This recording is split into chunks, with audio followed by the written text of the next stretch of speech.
इसके मेहमान खुसूसी CEC Firoz Ahmad Khan, general manager DIC और president joinery and furniture association LEHB मौजूद थे। सदर joinery and furniture association mister Imtiaz Suja से मुलाकात करते हुए LAHDC के चेयरमैन को 12 नुकाती मेमोरेंडम पेश किया गया। जमीन और दीगर माहौलियाती स्कीमों पर फौरी कार्रवाई की दरख्वास्त की गई। इस मीटिंग में general manager DIC Iftikhar Ahmad, सदर joinery and furniture association Kargil, सदर फर्नीचर एसोसिएशन लेह के अलावा दीगर ओहदेदारान मौजूद थे। सीईसी ने कहा कि जॉइनरी और फर्नीचर की सन्नत रोजगार पैदा करने और मईशत को फरोग देने में अहम किरदार अदा कर रही है। इसने सरकारी इमारतों का इंफ्रास्ट्रक्चर बनाने में बहुत अहम किरदार अदा किया। खान ने एसोसिएशन की तरफ से उजागर किए गए जायज मसाइल और इश्यूज पर गौर करने की बात कही। जारी नहीं हुआ वो भी सर हम आपसे भी रिक्वेस्ट करेंगे। लॉक करते हैं तो कागजी तौर पर उनको लॉक से लॉक करते हैं।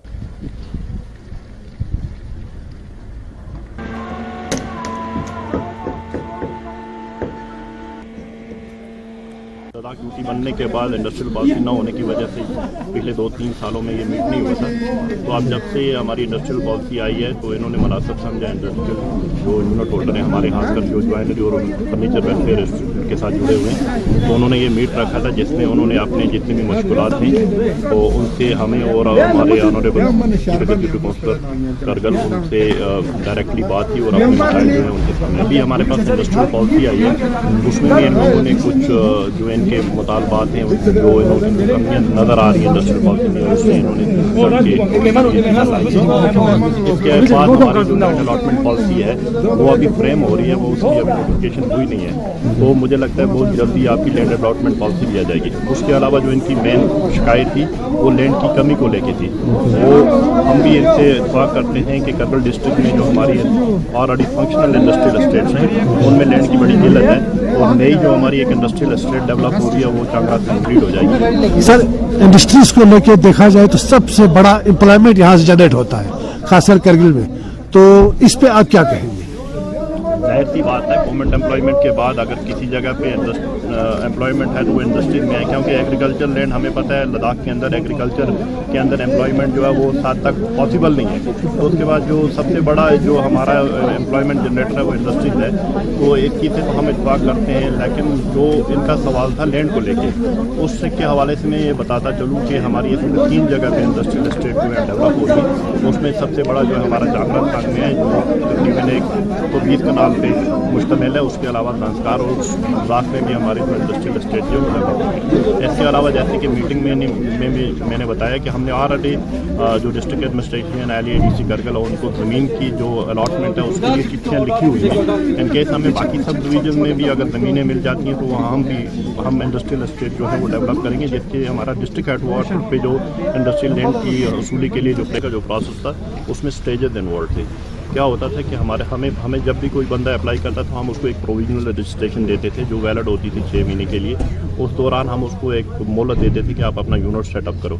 यूनिट सेटअप होने के बाद जब उसका यूनिट ऑपरेशनल हो जाता था उसके बाद हम यूनिट की वेरिफिकेशन करके उसको फॉर्मली रजिस्टर करते थे और जितनी भी इंडस्ट्रीज के हवाले से जितनी भी इमारत होती हैं उसके लिए वो बंदा एलिजिबल हो जाता था। ठीक है, अब जो हमारे जो यूनिट होल्डर हैं उनकी शिकायत ये है कि चूँकि अब गवर्नमेंट ने जो पहले वाली पॉलिसी थी उसको जो है वेब ऑफ कर दिया है। अब ऑनलाइन रजिस्ट्रेशन का एक सहूलत जो है दी हुई है इंडस्ट्रियल जो भी यूनिट होल्डर हैं, अगर उनको करना है तो उद्यम पोर्टल करके एक रजिस्ट्रेशन पोर्टल है, लोग उस पर जाके सेल्फ सर्टिफिकेशन पे अपना जो है रजिस्ट्रेशन सर्टिफिकेट है वो हासिल करते हैं। तो वो जो एक किस्म की गवर्नमेंट की तरफ से तो आसानी की गई थी, लेकिन उसके चलते आज जो हमारे नोटिस में आया वो ये आया है कि कुछ लोग जो जेन्युइन यूनिट होल्डर नहीं भी हैं वो भी सेल्फ सर्टिफिकेशन पे अपने लिए जो है रजिस्टर कर लेते हैं आपको एज MSME यूनिट होल्डर, और उसकी वजह से वो बहुत सारे कॉन्ट्रैक्ट्स में और टेंडर्स में जो पार्टिसिपेट करते हैं in the name of unit holder. तो ये चीज़ हमारे नोटिस में आई है। तो सीसी साहब ने भी जैसे आपको एश्योरेंस दी है, मैं भी बता रहा हूँ, हम डिस्ट्रिक्ट एडमिनिस्ट्रेशन और जितनी भी कॉन्ट्रैक्टिंग एजेंसीज हैं या टेंडर करने वाली एजेंसीज हैं उनके नोटिस में लाएंगे कि उद्यम रजिस्ट्रेशन के अलावा वो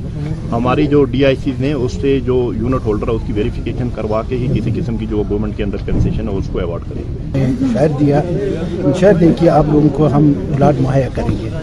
तो हमें उम्मीद है कि इनसे अभी ये हमें बहुत सारी प्रॉब्लम का सामना कर रहे हैं जो उसका इजाला करेगा, क्योंकि अभी सीसी साहब ने से कहा और मैनेजर साहब ने कहा कि इस तरह से करेंगे। तो हमें उम्मीद है इनसे कि बहुत सारे प्रॉब्लम जो है, जो बाहर से माल आता है वो शायद इंशाल्लाह कम हो जाएगा, और हमारे यहाँ जो यूनिट चलाता है तो उनको हो सकता है प्रेफरेंस मिल सकता है। करगिल का कारपेंटर एसोसिएशन वाले ने कहा है कि हम दोनों का एक मेमोरेंडम एक ही है, मकसद एक ही है। हम ये चाहते हैं कि हमारा बेरोजगारों को रोजगार मिले, हमें जो एक्चुअल जो होल्डर है उनको अपना हर किसी साइड से भी गवर्नमेंट का फायदा हो, और इस हिसाब से हमें काम चलना चाहिए बोलकर हमें सबको रिक्वेस्ट करता है। सेमिनार का मेन एजेंडा था वो, उसमें हमारा मार्केटिंग और इंडस्ट्रियल प्लॉट था। तो इंडस्ट्रियल इसमें हमारे इस डिस्ट्रिक्ट में स्कोप बहुत है, इसमें इंडस्ट्रीज में यहाँ के लोगों में जो यूनिट होल्डर है उसमें स्कोप बहुत है। मगर जो गवर्नमेंट की तरफ से इन्हीं कुछ 4-5 सालों में थोड़ा सा हमारा लैक ऑफ कम्युनिकेशन बोल लीजिए, कोरोना का गैप बोल लीजिए, आप जो भी बोल लीजिए, थोड़ा सा इसमें काफ़ी डिफंग हो गया है हमारा उनके साथ कम्युनिकेशन जो है।